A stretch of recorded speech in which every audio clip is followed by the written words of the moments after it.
Friends, welcome to online study kingdom. दोस्तों, राजस्व लेखपाल भर्ती के लिए जो अपकमिंग वैकेंसी है आपकी, जो कि अगले महीने यानी अक्टूबर में आपको देखने को मिलेगी 10 से 12 की 15 के बीच में नोटिफिकेशन आने की पूरे चांस हैं। तो यहाँ पर हम लोग जो कवर कर रहे हैं ग्राम समाज युक्ति पब्लिकेशन से, और आज की इस वीडियो में हम लेक्चर नंबर में आप देखेंगे 8वां है, और यहाँ पर चैप्टर नंबर 6 को कवर करेंगे, जिसमें टॉपिक है उत्तर प्रदेश की कृषि नीति एवं योजनाएं। वीडियो स्टार्ट करने से पहले आपसे रिक्वेस्ट है, अगर आप हमारे चैनल पर नए हैं दोस्त, तो चैनल को जरूर सब्सक्राइब कर लें, क्योंकि आपकी सब्सक्रिप्शन ही हमारी ताकत है। साथ ही नोटिफिकेशन बेल आइकन को जरूर प्रेस कर लीजिएगा, ताकि आने वाली वीडियो की अपडेट्स आप सभी को प्राप्त होती रहे। और लेटेस्ट नोटिफिकेशन के लिए भी आप हमारे Telegram channel OSK Telegram link दिया है डिस्क्रिप्शन में, आप यहाँ जा करके डाउनलोड कर ज्वाइन कर सकते हैं। यहाँ पर जैसे ही पूरा बुक कंप्लीट हो जाएगा, इसे PDF आपको जो है प्रोवाइड कर दी जाएगी, बिल्कुल ठीक है। तो आइए दोस्तों स्टार्ट करते हैं। तो पहला फैक्ट दे रखा है, एग्जाम के पॉइंट ऑफ व्यू से इम्पॉर्टेंट है कि उत्तर प्रदेश सरकार द्वारा नई नीति की घोषणा कब की गई।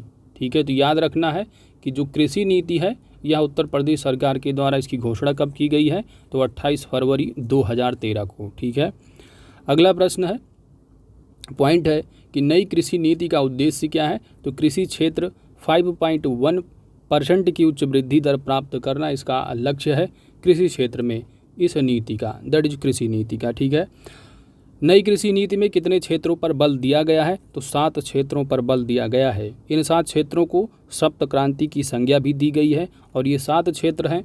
पहला है प्रसार, दूसरा सिंचाई एवं जल प्रबंधन, मृदा स्वास्थ्य एवं उर्वरता, बीज प्रबंधन, विपणन, शोध तथा कृषि विविधीकरण।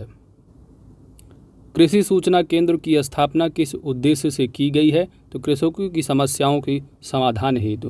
कृषि सूचना केंद्र की स्थापना किस स्तर पर की गई है, तो समस्त उप संभागीय प्रसार अधिकारी व समस्त उप कृषि निदेशक स्तर पर। किसान कॉल सेंटर योजना क्या है, तो यह योजना जो है किसानों की तकनीकी समस्याओं के समाधान के लिए चलाई जा रही है।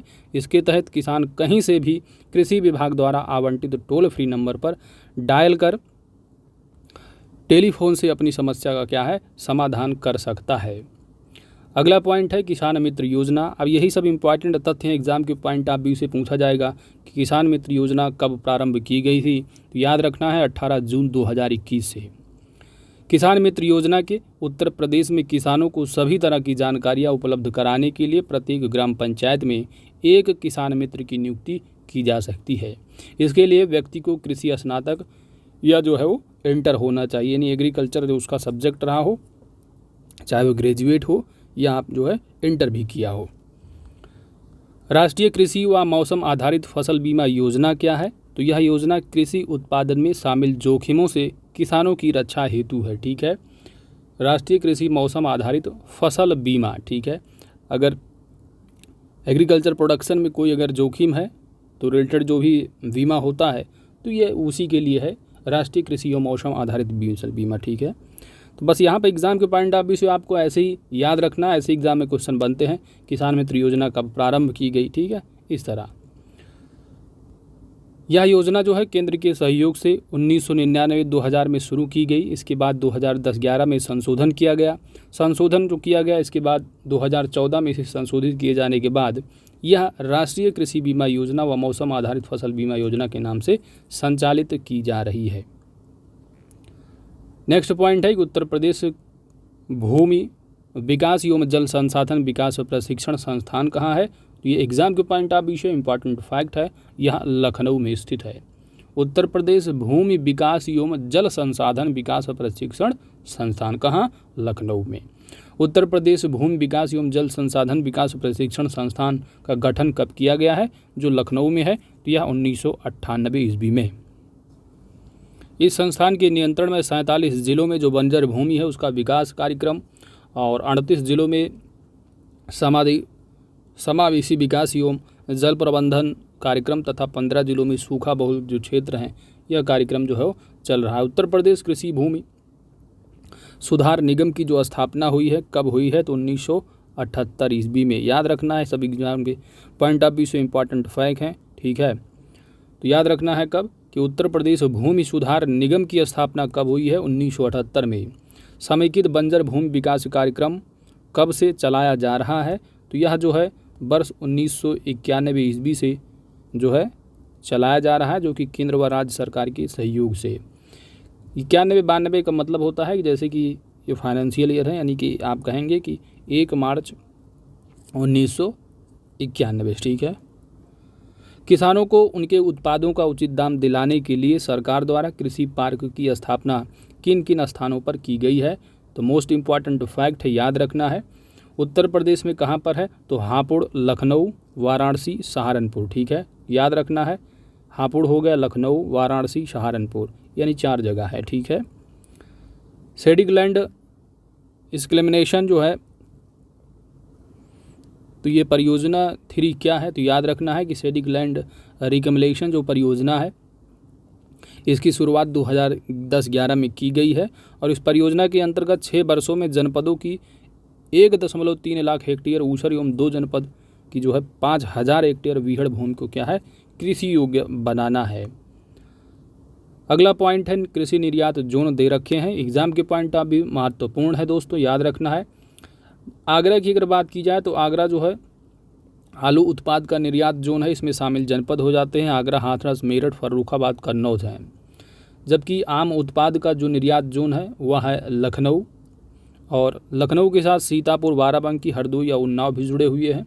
सहारनपुर की अगर बात की जाए तो सहारनपुर जो आम का यहाँ पर निर्यात जोन है वो किन किन जिलों को किए जाते हैं, सहारनपुर, बुलंदशहर, मेरठ, बागपत, मुजफ्फरनगर, बिजनौर के जो सारे निर्यात जोन है आम के वो सहारनपुर, ठीक है। तो इस तरह इनको दिमाग में रखना है, एग्जाम के पॉइंट ऑफ व्यू से इंपॉर्टेंट फैक्ट है यहाँ पर। आगे चलते हैं दोस्तों, भारतीय कृषि की विशेषताएं, तो आदिकाल से कृषि हमारी अर्थव्यवस्था की रीढ़ रही है और भारत की अधिकांश जनसंख्या की आजीविका का साधन कृषि है। देश की कार्यशील जनसंख्या का लगभग कितना प्रतिशत भाग जो है कृषि से आजीविका प्राप्त करता है, तो 54.6%। तथा कृषि एवं संबद्ध जो क्षेत्र हैं, कृषि के साथ साथ जो इसे जुड़े क्षेत्र हैं, वहाँ से अगर सकल घरेलू उत्पाद का 17.4% जो है वो प्रदान करता है, ठीक है। तो याद रखना है कि जीडीपी में जो हिस्सा है कृषि एवं सहवाद क्षेत्र का जीडीपी का कितना है, तो 17.4% है। इससे देश का 12.7 पर्याप्त जो है वो निर्यात किया जाता है। और भारतीय कृषि की मुख्य विशेषताएं निम्नलिखित हैं, ठीक है। तो एग्जाम के पॉइंट ऑफ व्यू से आपसे जो पूछा जा सकने वाला पॉइंट यही है कि जो देश की कार्यशील जनसंख्या है वो कितना परसेंट जो है वो उसकी आजीविका जो है कृषि पर निर्भर है, तो 54.6% है, ठीक है। जबकि जीडीपी का जो परसेंटेज है वो जीडीपी का कितना है, कृषि एवं संबद्ध जो इससे साथ जुड़े हुए क्षेत्र हैं, ठीक है। अब जैसे एग्रीकल्चर बहुत सारे आ जाते हैं, पशुपालन, मछली पालन, ठीक है, ये सारी चीज़ें। तो आपको याद रखना है 17.4 जो है वो प्रतिशत भाग जो है प्रदान करती है। इससे देश का क्या है 12.7% जो है वो निर्यात होता है। चलिए आगे चलते हैं दोस्तों, भारतीय कृषि को मानसून का जुआ क्यों कहा जाता है, किसका, मानसून का। तो 19वीं कृषि संगणना के अनुसार आज तक कुल बुआई क्षेत्र का 54.3% भाग सिंचाई के लिए मानसून पर निर्भर है तथा 45.7% भाग ही सिंचित है। तो आप समझ सकते हैं कि मानसून का जुआ क्यों कहा जाता है भारतीय कृषि को। अब जो कुल बुआई का क्षेत्रफल उसमें देखेंगे तो ज़्यादातर जो क्षेत्रफल है सिंचाई के जो साधन हैं वो वर्षा से ही जो है मानसून पर ही आधारित होते हैं 54.3। जब से 45% लगभग आप देखेंगे तो वो आप सिंचाई कर सकते हैं, लेकिन अधिकतर जो है वह मानसून पर निर्भर है। तो इसलिए क्या कहा जाता है, कृषि जो है भारतीय वह मानसून का जुआ कहा जाता है। चलिए अगले पॉइंट पे चलते हैं। अगला पॉइंट है कि सर्वाधिक जो सिंचित फसल होती है वो कौन सी है, तो गन्ने की होती है। राष्ट्रीय लघु सिंचाई मिशन क्या है, तो यह मिशन कृषि में जल उपयोग की दक्षता को बढ़ाने के लिए है। राष्ट्रीय लघु सिंचाई मिशन लघु सिंचाई पर गठित कार्यबल द्वारा की गई सिफारिशों के आधार पर केंद्र सरकार द्वारा 2006 में शुरू की गई, जिसको 2010 में राष्ट्रीय लघु सिंचाई मिशन कर दिया गया। तो याद रखना अगर एग्ज़ाम में पूछा जाता है कि लघु सिंचाई जो ये राष्ट्रीय लघु सिंचाई है, ठीक है, अब इसका नाम जो है 2010 में बदल दिया गया। इसके पहले क्या हुआ करता था, तो बेसिकली अगर पूछा जाता है कि राष्ट्रीय लघु सिंचाई मिशन की शुरुआत कब हुई है, तो आपको याद रखना है कि वर्ष 2006 में, ठीक है, जिसको 2006 में इसका नाम बदल दिया गया और राष्ट्रीय लघु सिंचाई मिशन कर दिया गया। आगे चलते हैं दोस्तों,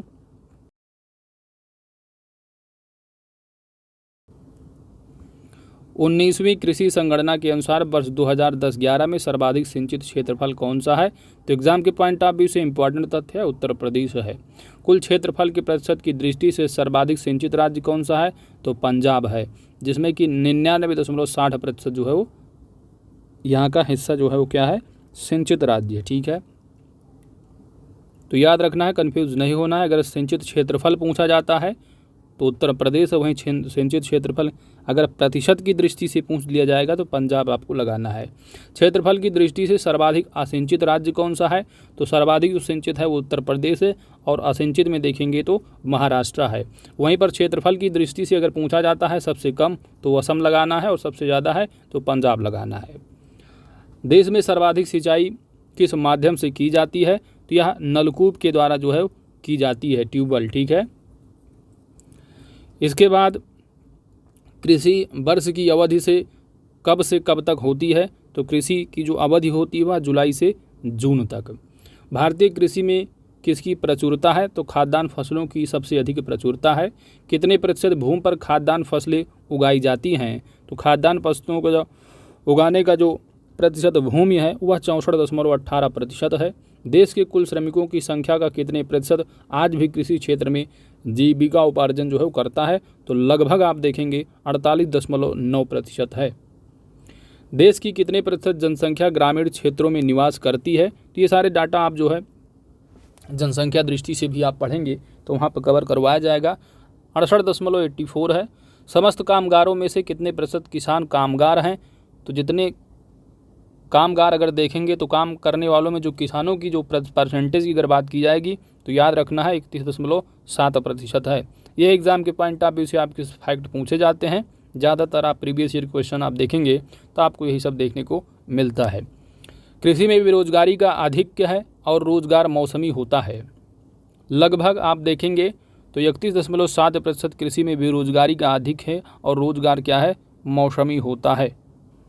बाकी जो इम्पोर्टेंट फैक्ट दे रखे हैं आप देख चलिए। ठीक है, बाकी जो घटना चक्र आएगी उसको मैं ज़रूर कवर करवाऊंगा, क्योंकि घटना चक्र मेरी फेवरेट है। ठीक है, तो मैं उसको ज़रूर कवर कराऊंगा दोस्तों, लेकिन आप इसको एक बारी जब तक बुक नहीं आ रही है आप इसको कवर ज़रूर कर लीजिए। कृषि संगणना 2010-11 के अनुसार भारत में औसत कृषि जोत का आकार कितना है? तो 0.15 हेक्टेयर है। कृषि संगणना में आप देखेंगे तो प्रति व्यक्ति भूमि की उपलब्धता अगर पूछी जाती है तो 0.10 हेक्टेयर है।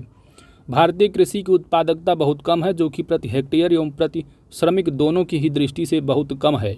भारत में 1 हेक्टेयर भूमि में 2755 किलोग्राम गेहूं पैदा होता है, जबकि ब्रिटेन में अगर देखेंगे तो वहीं पर 7178 किलोग्राम होता है।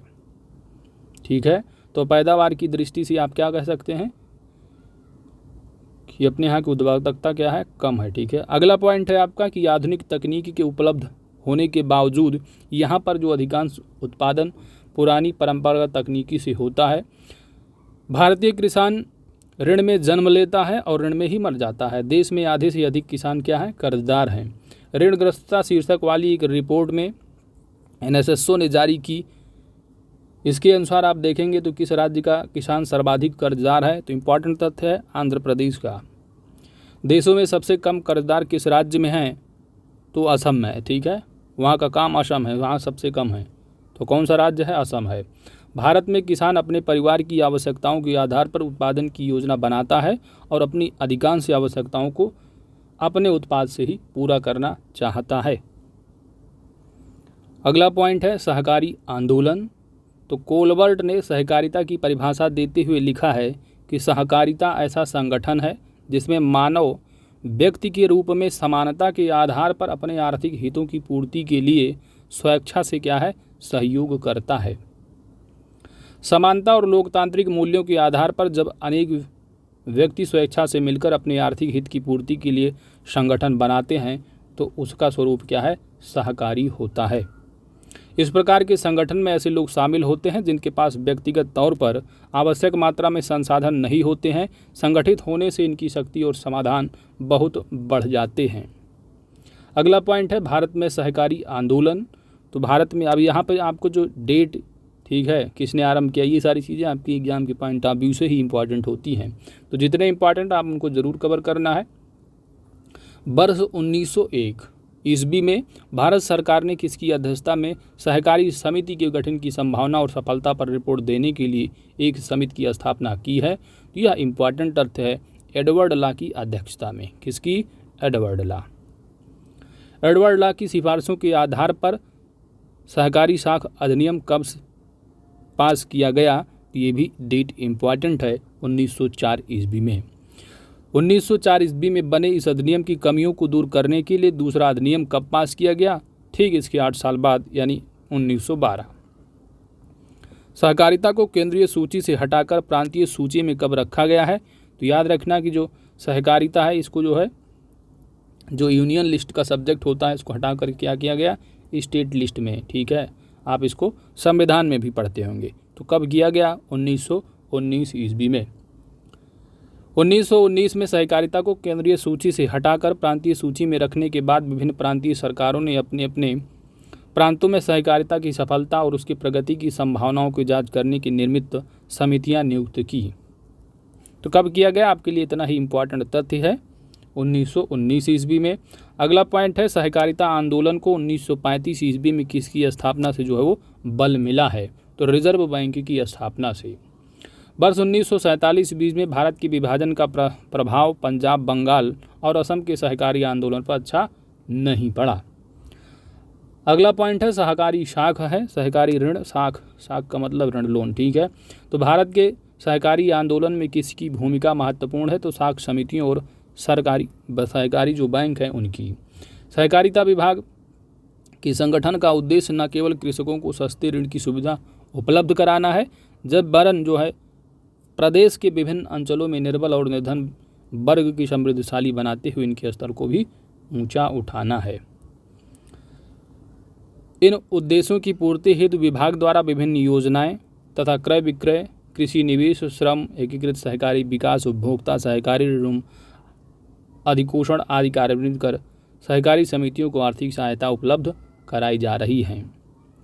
ठीक है, तो आप रीड करते चलिए, जो एग्जाम के पॉइंट ऑफ व्यू से इंपॉर्टेंट तथ्य उनको जरूर जो है यहाँ पर बताया जाएगा।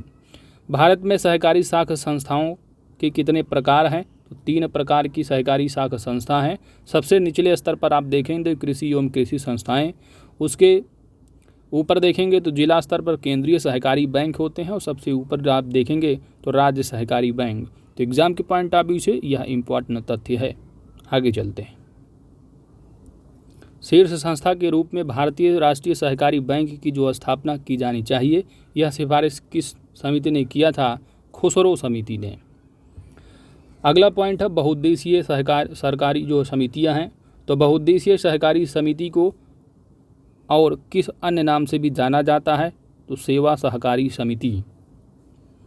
बहुउद्देशीय समितियों की स्थापना के संबंध में सर्वप्रथम सुझाव किसके द्वारा कब दिया गया? तो रिजर्व बैंक में कृषि विभाग के द्वारा दिया गया था। बहुउद्देशीय समितियों की स्थापना के संबंध में सर्वप्रथम सुझाव रिजर्व बैंक के कृषि विभाग द्वारा कब दिया गया? तो यह वर्ष 1937 ईस्वी में। अखिल भारतीय ग्रामीण शाख सर्वेक्षण रिपोर्ट में छोटी छोटी सहकारी शाख समितियों के गठन का भी सुझाव दिया गया था। वर्ष 1959 ईस्वी में अखिल भारतीय कांग्रेस की नागपुर अधिवेशन में समितियों के संदर्भ में किस प्रस्ताव को स्वीकार किया गया? तो सहकारिता से संबंध एक विशेष प्रस्ताव में सेवा समितियों की स्थापना की वांछनीयता को स्वीकार किया गया। वर्तमान में उत्तर प्रदेश में कुल कितने सहकारी बैंक स्थापित हैं? तो 50। ठीक है, 50 सहकारी बैंक में आप देखेंगे तो 34 जो है जिला सहकारी बैंकों को भारतीय रिजर्व बैंक के मानकों की पूर्ण करने के बाद जो है लाइसेंस प्राप्त किया गया है, जबकि जो 16 बचे 50 में, उन 16 को जिला सहकारी बैंक गैर लाइसेंस प्राप्त बैंकों की श्रेणी में सम्मिलित किया गया है। अगला पॉइंट है, सहकारी विपणन। विपणन उत्पादन का एक अभिन्न अंग है। विपणन उत्पादन का एक अभिन्न अंग है। समुचित विपणन व्यवस्था के बिना उत्पादन क्रिया पूर्ण नहीं मानी जाती है। कृषकों को उनकी उपज का समुचित मूल्य देकर उनको प्रोत्साहित किया जाए। इसी अवधारणा के परिप्रेक्ष्य में सहकारी विपणन अपना स्वरूप जो है वो ग्रहण कर सका। अखिल भारतीय ग्रामीण शाख सर्वे रिपोर्ट में सहकारी विपणन की एक एकीकृत योजना प्रस्तुत की गई थी, जिसके आधार पर दूसरी पंचवर्षीय योजना में कार्य किया गया। सहकारी विपणन व्यवस्था एक ऐसी पद्धति है, अब यह इंपॉर्टेंट तथ्य है आपके लिए, सहकारी विपणन व्यवस्था। तो यह एक ऐसी पद्धति है जिसके अंतर्गत कृषकों और उत्पादकों का वर्ग अपनी वस्तुओं को उपभोक्ताओं तक पहुंचाने संबंधित अथवा सभी प्रविधियों या कार्यों को पूरा करने के उद्देश्य से एक साथ संगठित हो जाता है। विपणन का उद्देश्य क्या है? तो विपणन का उद्देश्य कृषकों की सौदा करने की शक्ति को मजबूत करना, अनावश्यक माध्यमों को हटाना, सदस्यों की उपज का उचित मूल्य दिलाना और मूल्यों में स्थिरता लाना आदि। अगला पॉइंट है कि राज्य सहकारी विपणन समितियां किस स्तर पर कार्य करती हैं। तो ये भी इम्पोर्टेंट तथ्य है आपके लिए। तो राज्य सहकारी विपणन जो समितियां हैं वह राज्य स्तर पर कार्य करती हैं। ऑप्शन में अगर दे दिया है कि राज्य सहकारी विपणन समितियां किस स्तर पर कार्य करती हैं, ऑप्शन ए दे दिया है जिला स्तर पर, ब्लॉक स्तर पर या राज्य स्तर पर, या नन ऑफ द अबव। तो आपका ऑप्शन क्या होगा? ऑप्शन सी राज्य स्तर पर। ठीक है, ऐसे एग्जाम में क्वेश्चन पुटअप किए जाते हैं। आगे चलते हैं। अगला पॉइंट है नेफीड क्या है? तो कृषि उपजों के विपणन कार्य हेतु सहकारी क्षेत्र में राष्ट्रीय स्तर पर राष्ट्रीय कृषि सहकारी विपणन संघ की स्थापना की गई थी। नेफेड की स्थापना कब की गई थी दोस्तों? तो वर्ष 1974 ईस्वी में। तो याद रखना है, ठीक है, कब? 1974 ईस्वी में। केंद्रीय विपणन समितियों का कार्य क्या होता है? तो इनका कार्य होता है जिला तथा अंतर जिला व्यापार करना। ठीक है। अगला पॉइंट है प्राथमिक विपणन समितियां किस स्तर पर कार्य करती हैं? तो ये मंडलियों अथवा थोक संग्रह केंद्रों पर कार्य करती हैं। ट्राइफेड की स्थापना कब की गई?